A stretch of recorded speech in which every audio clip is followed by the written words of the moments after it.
Good morning students. आज हम पढ़ रहे हैं बेटा पथिक कविता। कवि हैं श्री रामनरेश त्रिपाठी। हम पढ़ेंगे लास्ट जो पैसेज है ये पढ़ेंगे बेटा। लास्ट जो स्टेंजा देखिए, निर्भय दृढ़ गंभीर भाव से गरज रहा सागर है। कुछ शब्दार्थ हैं हम देखेंगे। निर्भय का अर्थ है निडर, गंभीर का अर्थ है गहरा, अनुराग का अर्थ है प्रेम, कल्याणी का अर्थ है कल्याण करने वाली यानी कि मंगलमयी। बेटा प्रस्तुत जो पद्यांश है हमारी हिंदी की पाठ्य पुस्तक आरोह भाग 1 में संकलित पथिक कविता से लिया गया है।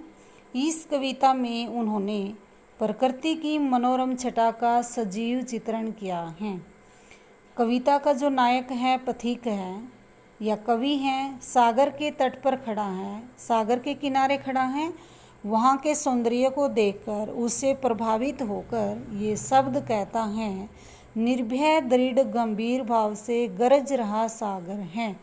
यानी कि बिना डर के निडर भाव से सागर दृढ़ता पूर्वक गंभीर भाव से गरज रहा है।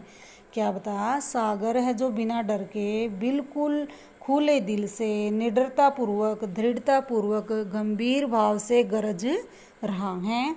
लहरों पर लहरों का आना सुंदर अति सुंदर है।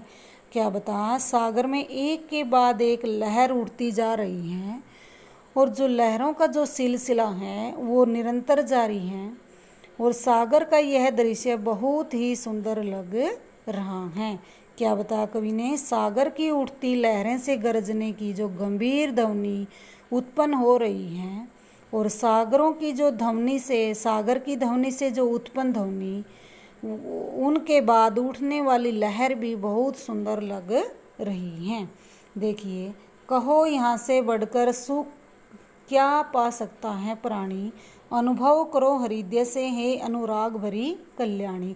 इसमें पथिक पुन कहता है, कवि पुन कहता है, अनुराग भरी कल्याणी अपनी प्रेमिका के लिए प्रयोग किए हैं। हे प्रेम भरी, अनुराग का अर्थ है प्रेम भरी, कल्याणी कल्याण करने वाली, हे प्रेममयी और कल्याणकारी प्रिया, कहाँ कहो तुम बताओ यहाँ से बढ़कर, जो मैं प्रकृति को देख रहा हूँ यहाँ से बढ़कर सुख क्या, यहाँ इतना अच्छा सुख यहाँ जो मिल रहा है इससे बढ़कर कहीं आनंद नहीं आ सकता।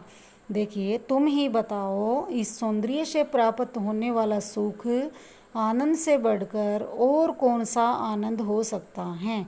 हे कल्याणकारी, हे प्रेममयी प्रिया, तुम ही बताओ इससे बढ़कर आनंद और कहीं नहीं मिल सकता। अनुभव करो हृदय से। अब तुम, कवि क्या कहता है, तुम भी अपने हृदय से इस सौंदर्य को देखो और अपने हृदय से अनुभव करो। क्या बताया कवि ने कि तुम भी इस सौंदर्य रूपी दृश्य को अपने हृदय से अनुभव करो।